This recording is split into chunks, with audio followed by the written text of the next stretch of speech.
हेल' लोगोफोर आंनि बे भिडिअसनि इउटुब चेनेलाव गासिबो बरायनाय जाबाय आरोना ओमफ्राय दा नोंथांमोनाथ' थाम्बनेल आरो टाइटेलाव नुनानै एसेबाबो हमनो हाखाबाय भिडिअआ मानि सायाव जागोन। स' लोगोफोर जोंनि बर' हिन्जावफ्रा ओरैबायदि जाबाय आरोना माने गाव गावनि न'खरफोरखौ गारनानै गुबुनाव खामानि मावनो फैयो ओमफ्राय दाना गुबुनफोरखौ लेंहरनानै गुबुन जाथिजों माने ओरैबायदि रुमाव इन्जय खालामो। स' लोगोफोर बेफोरबायदि मानसिखौ मा होननांगौ?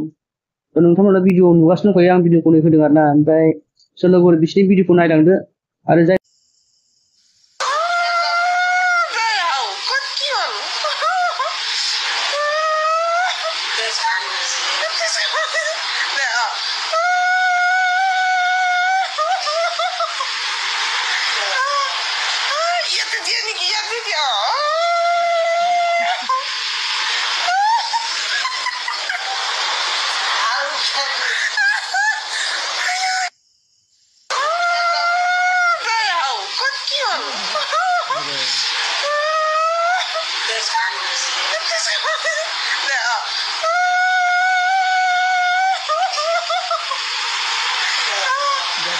Ya te tiene que ya te dio. चेनेलाव गोदान चेनेलखौ मोनसे लाइक आरो साबसक्राइब खालामना दाबाव लोगोफोर।